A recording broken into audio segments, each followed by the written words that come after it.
মহিলারা পর্দা তো ছাড়বে, কিন্তু দোকানগুলা পর্দা করবে, রেডিওগুলা পর্দা করবে, পর্দার ভিতরে ব্যবস্থাদেরকে সাপ্লাই করবে, সার্ভিস দিবে তারা, ঠিক না? আর মহিলাগুলো আগে পর্দা করলো, পর্দা ছাড়বে, কারণ শপিং লাগে তো, একের জন্য এক সপ্তাহ শপিং করবে। অত শপিং বাজারে গেলে মহিলাদের জন্য পুরুষরা হাঁটাই যায় না, কদমে কদমে না। কথা বলে পুরুষদেরকে বলে তোমরা বাড়িতে থাকো, বাচ্চা সামলাও, আমি বাড়িতে যাই, বাজারে যাই, আজকে কিনে দিচ্ছ, কালকে কিনে দিচ্ছ, তারপরও শেষ করে না কিনা জন্মে কিনা কিনে আছি আমরা। কোন জামানায় লাজ শরম কেসে হানা জান।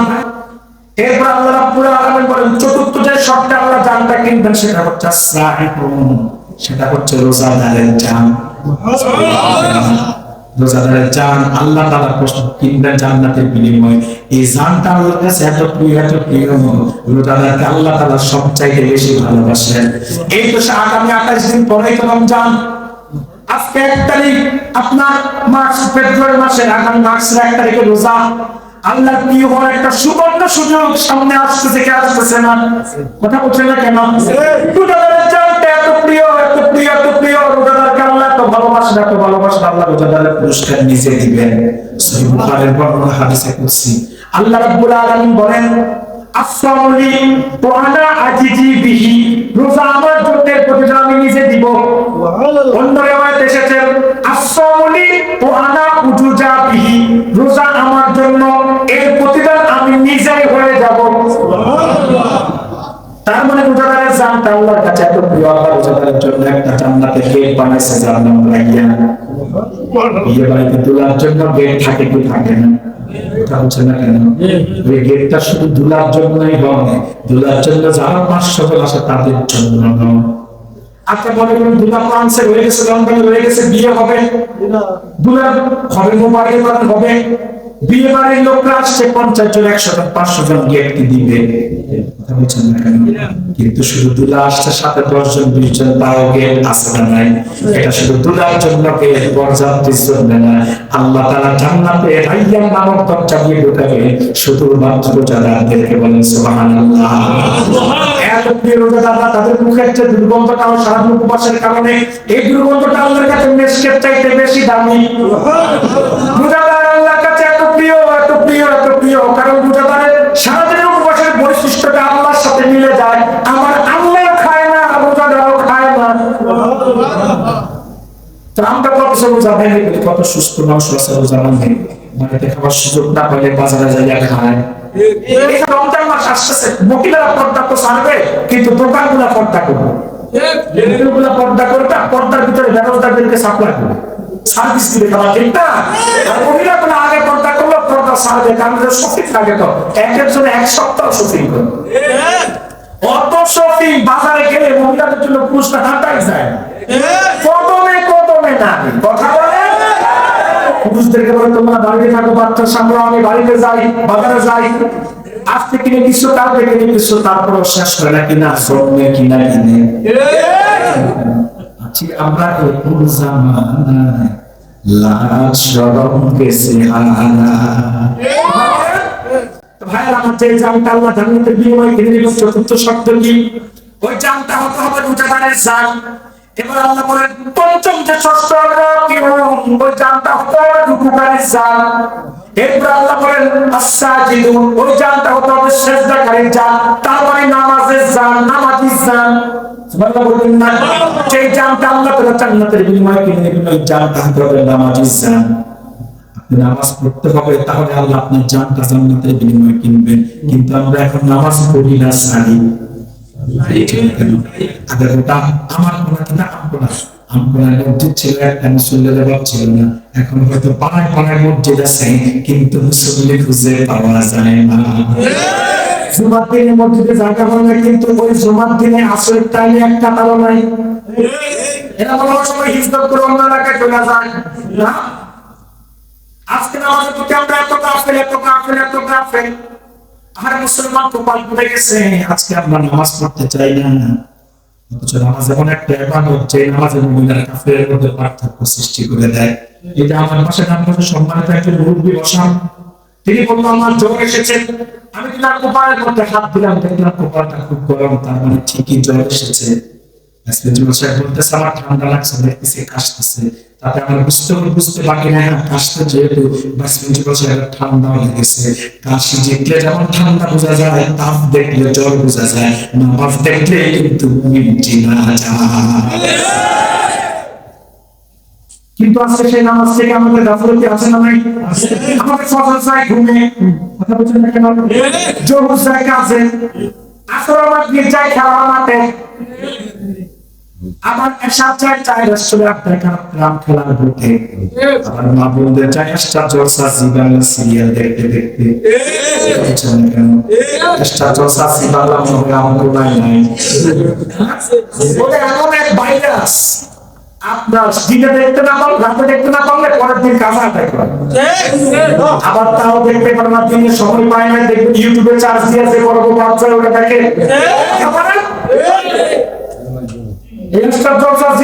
সমাজটা শেষ করে দিছে, কথা বলছেন না কেন?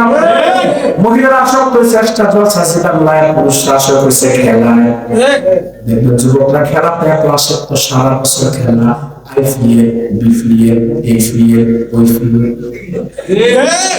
শুধু আগে আমরা দেখতাম, শুরু থাকতে আমাদের বাবা চাচারা খেলা করতো, 5 বছর পর ফিফা বিশ্বকাপ, ফুটবল খেলা আসছে না, কিন্তু এখন খেলা সারা বছর। আবার যদি খেলা না থাকে তো যুবকের নিজেরা খেলে পাবজি আর ফ্রি ফায়ার, এত আসক্ত হয়েছে পাবজি আর ফ্রি ফায়ার খেলার প্রতি যুবকরা, এদের কখন যে রাত হয় কখন যে দিন হয় খবর নেই। আমি পেটে ঘুমাইতে রাত শেষ, ঘুম থেকে উঠতে দিন শেষ, এদের চিন্তায় এদের বাবা মায়ের জীবন শেষ। যুবকরা আসক্ত হয়েছে খেলায়, আর মেয়েরা হয়েছে একটা 10 কথা বলেন না। মুসলমান 5 ওয়াক্ত নামাজ তাগিদের সাথে গুরুত্বের সাথে পড়তে হবে, এই ক্ষেত্রে আপোষ নেই। সব ক্ষেত্রে সাথ দিলে নামাজের ক্ষেত্রে দেয় নাই, কথা বলছেন না কেন? নামাজ অনেকটা ইবাদত, আপনি অসুস্থ হলে বাইরে করতে পারবেন না, বসে করতে হবে, বসে না পারলে আপনাকে শুয়ে করতে হবে, শুয়ে না পারলে ইশারায় করতে হবে, তারপরে পড়া লাগবে। গাছের নিচে বাদ দাঁড়ায় এসে নামতে পারেন না, গাছের মধ্যে ইশারা আদায় করতে হবে।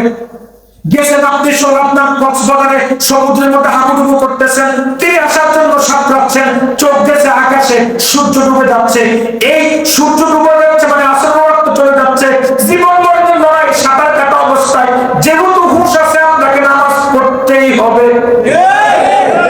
নারে তাকবীর, নারে রিসালাত, ইয়াদ করে মুর্শিদ কিবলা ফুলতলি, আলিম মাদ্রাসা, আমার সুন্নাত ওয়াল জামাত। আমার নামাজের জন্য ওযু করা কি ফরজ? এখন ওযু করার জন্য পানি লাগবে, পানি নাই নামাজ পড়বেন না, নামাজ তো সোজা না। পানি নাই, মাটির ঘটি কিংবা বাটিতে হাত দিলে যদি র্যাক পড়ে, ওখানে আপনাকে তায়াম্মুম করে নামাজ পড়তে হবে, কোনো সার নাই। তো যে জানটা আল্লাহ জান্নাতের বিনিময়ে কিনে দেবে, রুকুকারীর জান, সিজদাকারীর জান, তার মানে নামাজের জান। সুবহানাল্লাহ বলবেন না? এরপর আল্লাহ তাআলা বলেন আমিরুনা বিল মা'রুফ, ওই জানটা আল্লাহ জান্নাতের বিনিময়ে কিনবেন যে জানটা সৎ কাজে আদেশকারী। সুবহানাল্লাহ বলবেন না? এরপরে শর্ত হচ্ছে আল্লাহুনা আনিল মুনকার, ওই জানটা আল্লাহ জান্নাতের বিনিময়ে কিনে নেবেন যেটা অসৎ কাজে বাধা দানকারী। সুবহানাল্লাহ বলবেন না? উম্মতে মুহাম্মাদীকে আল্লাহ সৃষ্টি করেছেন সৎ কাজে আদেশ দেওয়ার জন্য, অসৎ কাজে বাধা দেওয়ার জন্য। এটা আমার কথা আল্লাহ নিজে বলেছেন, কুনতুম খায়রা উম্মাহ, তোমরা সর্বশ্রেষ্ঠ জাতি, উখরিজাত লিন-নাস, অন্যান্য জাতি থেকে তোমাদেরকে বের করা হয়েছে, তা'মুরুনা বিল মা'রুফ ওয়া তানহাউনা আনিল মুনকার, তোমরা মানুষদেরকে সৎ কাজে আদেশ দিবে, অসৎ কাজে বাধা দিবে। সুবহানাল্লাহ বলবেন। সৎ কাজে আদেশ দিবে, অসৎ কাজে বাধা দিবে, কে দিবে? সবাই না, দায়িত্বভাগ আছে 3 সেক্টরে। কোন সেক্টরে বলেন? আলেম যারা তারা মুখে বলবে, আলেম যারা তারা কি করবে? মুখে বলবে, মুখে বাধা দিবে, মুখ দিয়ে সতর্ক করবে। আর প্রশাসনের যারা দায়িত্ব থাকবে, রাষ্ট্রের কর্মকর্তা যারা, তারা লাঠি দিয়ে সেটা বাস্তবায়ন করবে, ফিরাইয়া। কথা বলছেন না কেন? আর যারা আওয়াম আছে তারা সেটা মেনে নেবে। এটাই হচ্ছে সৎ কাজে আদেশ, অসৎ কাজে বাধা দেওয়ার পদ্ধতি। একটা যদি আরেকটা করে সেটা দুর্ঘটনা ঘটবে।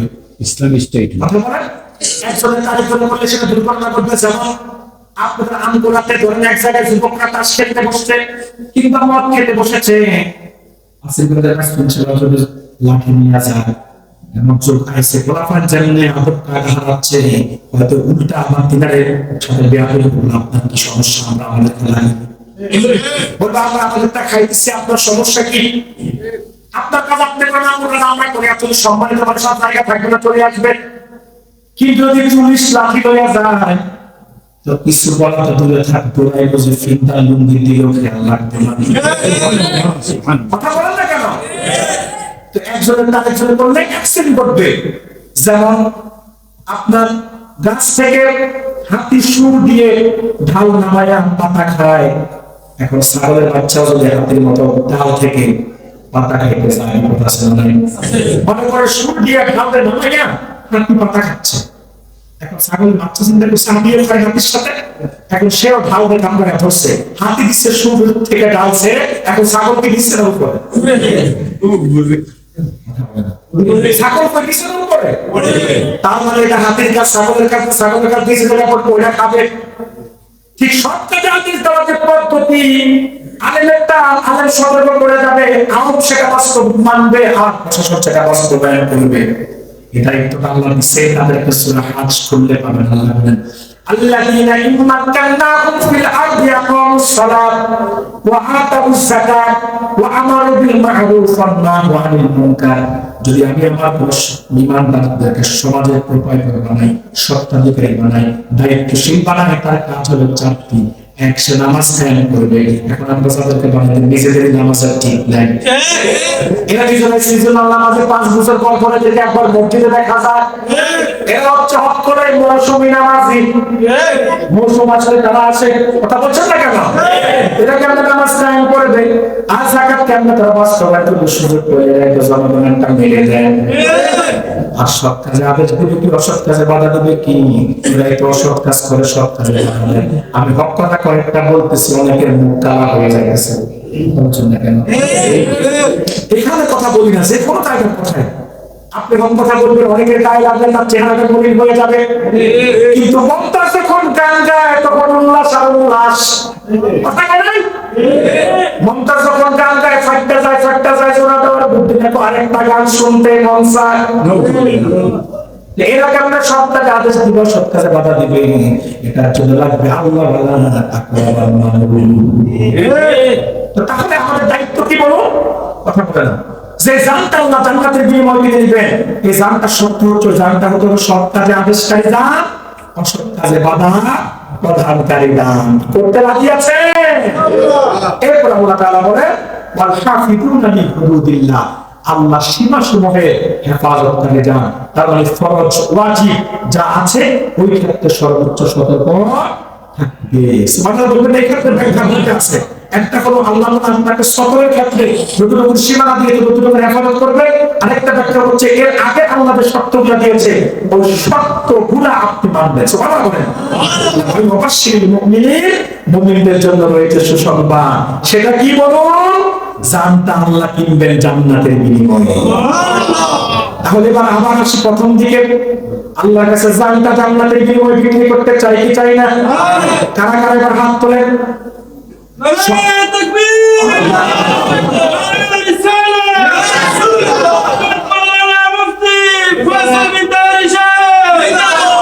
সম্মানিত ভাইয়েরা আমার, তাহলে জানটা যদি আল্লাহর কাছে জান্নাতের বিনিময়ে বিক্রি করতে চাই, প্রথম শর্ত কি? তাওবা। দ্বিতীয় শর্ত ইবাদতকারী। তৃতীয় শর্ত প্রশংসাকারী। চতুর্থ শর্ত রোজা। পঞ্চম শর্ত রুকু। ষষ্ঠ শর্ত সেজদা। সপ্তমটা কি? সৎ কাজে আদেশ। অষ্টম অসৎ কাজে বাধা। নবম হচ্ছে আল্লাহ সীমাসমূহের হেফাজত। যদি করতে পারেন এই জানটা আল্লাহ কিনবেন, বিনিময়ে দেবেন জান্নাত। এটা মনে হয় আপনার ঘরের একটা রুমের মতো। কত বড় জানেন? আল্লাহু আকবার। জান্নাত এমন এত সুন্দর যেটার দিকে তাকাইলে চোখ শীতল। জান্নাত কত দামি জিনিস সেটা একটু বুঝায়া যায়। আপনার এই যে আমপোড়া একটা ঘর আছে না, ওই ঘরটা তো আমপোড়ার সামান্য একটা জায়গা। আমপোড়াটা গোলাপগঞ্জ উপজেলার সামান্য একটা জায়গা। গোলাপগঞ্জটা সিলেট জেলার সামান্য একটা জায়গা, সিলেটটা বাংলাদেশের একটা অংশ, বাংলাদেশটা দুনিয়ার একটা অংশ। গোটা দুনিয়া যদি আপনি বিক্রি করে দেন, আল্লাহর জান্নাতের একটা ইট কেনার টাকা হবে না। ওই জান্নাতটা আল্লাহ আপনার থেকে কিনবে, বিনিময়ে কি দিবে? আপনার ওই জান্নাতটার বিনিময়ে আল্লাহ আপনার থেকে কি কিনবে? আপনার জান, আপনার মা। এবার প্রশ্ন করতে পারেন, হুজুর জান যে আল্লাহর কাছে বেচবো, বাজার কোথায়? বাজার কোথায়? এই বাজারটা কোথায়? এই কথাটা আগে বক্তারা বলতে পারতো না। বলবেন কেন? কারণ রেস্ট্রিকশন ছিল। বলবেন কিসের জন্য? কারণ বাজারটা হচ্ছে জিহাদের ময়দান। আর জিহাদের কথা শুনলে তো আমার দেশে কিছু মানুষের নাক ছিটকে যেত, এনার্জি হতো, জঙ্গিবাদের তোকমা দিত, অপরাধ দিত না। জঙ্গিবাদ, সন্ত্রাস আর জিহাদ দুটার মধ্যে তফাৎ আছে। সন্ত্রাসের সাথে জঙ্গিবাদের সাথে যে জিহাদকে মিলাবে, সে মুসলমান থাকবে না, সেটা ইমান হয়ে যাবে। আমার দুঃখ হয় এই কথাগুলো আগে সচরাচর বলা যেত না। মনে রাখবে, এই জানটা আপনি বিক্রি করবেন, বাজার লাগবে না। বাজারটা হলো জিহাদের ময়দান। তাহলে আজকের সবক কি? আল্লাহর কাছে জান বেচবো, বিনিময় কি? জান্নাত। আমরা হবো বিক্রেতা, ক্রেতাকে। বাজার কোথায়? জিহাদের ময়দান। বাজার হচ্ছে জিহাদের ময়দান। যতটুকু আজকে একেবারে সহজ একটা ওয়াজ প্যাকেট করে দিছি, জানি না বুঝাতে পারছি কিনা। কথা বলেন, অন্য সময় তো 20-25 মিনিট শুধু ভূমিকা থাকে, আজকে 5টা মিনিটও ভূমিকা নিয়ে নেয়। পুরা সময়টাই 1 ঘন্টা শুধু কোরআনের একটা আয়াতকে কেন্দ্র করে ব্যাখ্যা করছি। যা কিছু বলেছি, যা কিছু শুনেছি, আমরা আমল করা তৌফিক ভিক্ষা দান করে বলি আল্লাহ আমিন। সাদাকাল্লাহুল আযীম ওয়া সাদাকা রাসূলুহুল নবিয়্যুল কারীম ওয়া রাহমাতুল্লাহি ওয়া বারাকাতুহু মিনাশ শাহিদিন ওয়া শাকিরিন ওয়া আলহামদুলিল্লাহি রাব্বিল আলামিন।